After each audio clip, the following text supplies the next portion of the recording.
At 16 years old, I was 5'2" and 80 pounds. I remember that because that's seriously the size I was for like 6 years. I was definitely not an average teenage boy. I was great at hide and seek, however, I could not go outside if wind speeds were too high. So, my parents took me to see a doctor. Yeah, he's definitely underdeveloped. I feel bad for him because men like to feel like alpha males, and he obviously isn't. I mean, look at him. So, I'm going to recommend testosterone treatment. This was a shock to me. I knew I was small, but I generally tried to just ignore it and live my life. I figured that being uncomfortable in your body was kind of just part of being a teenager and that everyone grows at different paces. But this medical professional told me that my body wasn't manly enough and then immediately suggested TRT to a 16-year-old, which I think is pretty crazy. We even got a bone scan done and found out that my bone age was that of a 12-year-old. Okay, here are the results of the scan. Travel home safely now. This dude's bones suck! I mean, look at it! That's just shoddy workmanship right there! Hi, I'm Bryson, and today we're gonna talk about how a fun childhood hobby slowly devolved into a hellish war of spiteful competition. How the shame and humiliation of losing festered inside me and drove me to do anything in my power to destroy my siblings. I'm talking, of course, about the Italiano Paisano himself, Mario. But before we delve into my villain arc, let's go back to a simpler time, when I was taking my first baby steps into the world of video games. It was all so new to me. It felt like I was a cosmic pioneer exploring a different galaxy.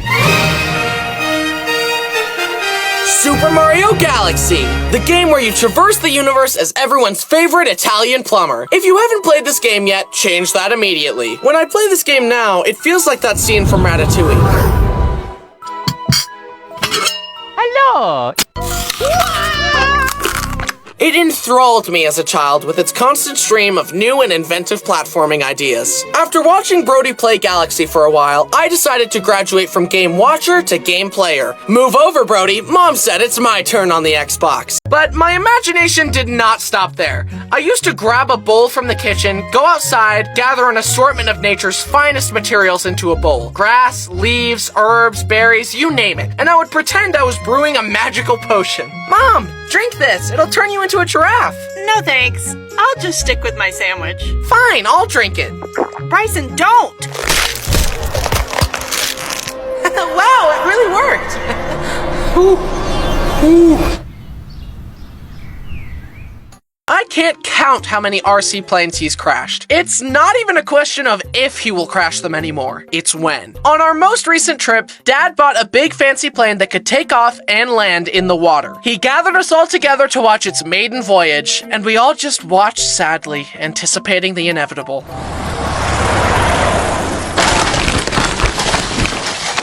No! Stupid plane! The funniest part to me is that Dad has often expressed his interest in getting his pilot's license and flying real planes. Like, dude, no one in this family is ever gonna get in a plane with you behind the wheel. You failed the simulations. What makes you think you'll succeed with the real deal? Then, of course, as Dad was trying to fix the plane, the propeller started going and Bo grabbed the plane and destroyed it. I would have thought that someone who's so good at math would stop putting RC toys and dogs in the same equation by now. And of course, no dog story is complete without the rite of passage of the dog almost dying. One time, Brody and Jen were cleaning out a relative's storage unit when they heard Molly chewing on something.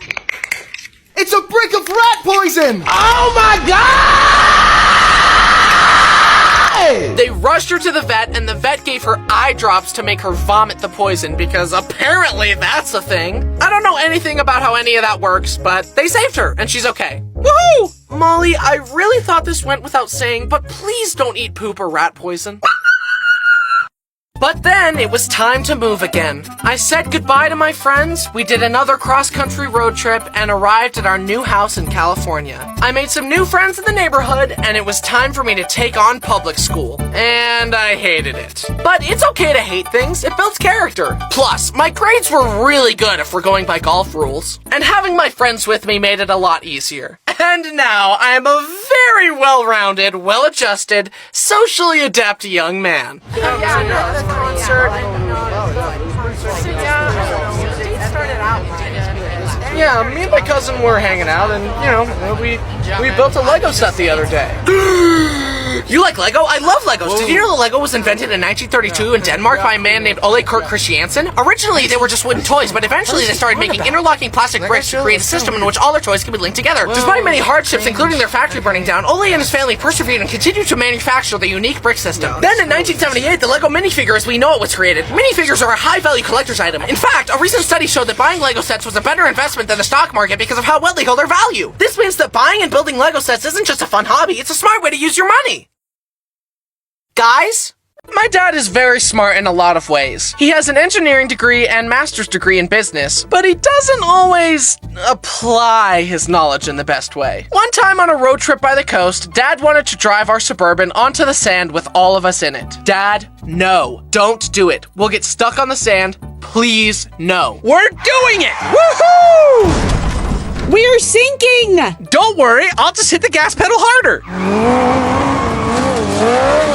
Wow, who could have predicted this? This should have been the moment where I realized that adults don't know everything, but embarrassingly, it took me becoming one to realize that most adults are just children, but bigger, some of which have access to the nuclear launch codes. Kinda a bummer, I know. And apparently, not applying his knowledge correctly went way back to his youth. Back when my dad was in college, he had to bike to his classes in the snow. Uphill both ways, of course. He turned a corner and the bike slipped on a patch of ice. His laptop bag was covered in snow and he went back home to make sure nothing was broken. Luckily, it was okay, just a little dented. Then he got back out on his bike and he assumed that since he knew the ice was there, that this time he'd be able to bike over it more carefully. So instead of going around, he took the same path and slipped again, shattering his laptop. Son of a My dad isn't just good with tools, he's also eerily good with computers. I'm a little skeptical about the supernatural, but one inexplicable thing that remains true is that technology just works better when Dad is present.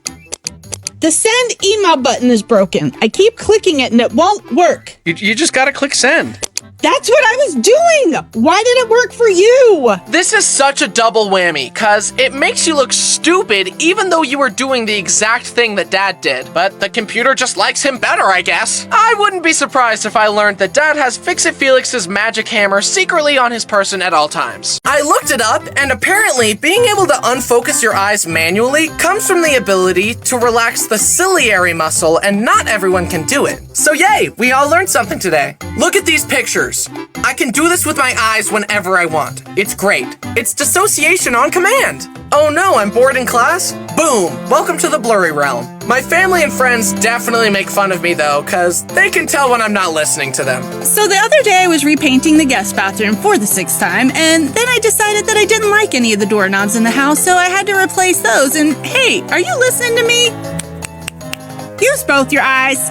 As I was saying, I think I want to rearrange the furniture and go for a more rustic style, and you can also tell when I'm tired. Uh-oh, looks like it's past someone's bedtime. What makes you say that? And because of my wonky eye, my depth perception isn't great, and you guessed it, that means I'm terrible at sports. Honestly, I'd probably suck at sports even with perfect eyes because of my bad reflexes, but it's nice to have something to blame. I'm seriously scared to play basketball because I feel like there's a 50% chance that I'll get crossed up so bad that I break both my ankles and then get my nose broken by the ball. But one of my art projects backfired badly. I decided that the next time I visited my friends that I wanted us all to pretend that we were Sonic characters. My brother Brody had shown me how to draw Sonic, so I drew a bunch of Sonics with different props and different colors. I basically drew a bunch of Sonic OCs, do not steal. And I wanted to staple the papers together into a book so that I could bring it to my friend's house and we could all pick which one we wanted to pretend to be. I grabbed the stapler and I stapled it directly onto my thumb. And at that moment, I finally understood why cartoon injuries were animated like this. Because that's how it felt. My finger has a heartbeat. Basically, these dumb teeth were dooming me to another appointment with pain. I sat in the chair, and I wanted to try and resist the sleep medication, but it went more like this. Okay, this medication is gonna make you a little sleepy. I can resist this easily. And you're done. Oh, what? It seriously just felt like Then my face swelled up and I lived on the couch for 2 weeks off mashed potatoes, applesauce, and ice cream. So, it wasn't all bad. And that was my dental journey. It definitely hurt and there were some questionable decisions made, but at least that orthodontist can afford a pool in his backyard now. All in all, I'm actually grateful to have nice teeth, and I'm very lucky that my mom loved me enough to fix these chompers, because my bite attack does way more damage now. The sorting ceremony will now begin. Mr. Bryson, please step forward. Oh, I know just what to do with you. Hufflepuff! Why are you crying? Not gonna lie, I was pretty upset when I took the online test and figured out that I really am a Hufflepuff, aka a disappointment. I was also sad when I turned 11 and didn't receive a Hogwarts acceptance letter. Turns out Hogwarts isn't real. It's a hard pill that you just gotta swallow. The reality shifting community is still struggling with that one. Actually, Bryson, reality shifting is real. This TikTok told me so, and you can project your consciousness to other realities and— Nope, not real. The next morning, Mom took me to the pet store and got me another one. I named him Oreo, and he lived a long, happy, natural hamster life of 2 years. They don't live that long. Also, one time I was at a friend's house, and he had 2 little twin brothers. They were given 2 pet guinea pigs the day before, but they had already died because the boys were convinced that guinea pigs could fly, so they took them on the trampoline and tested their theory. Rest in peace.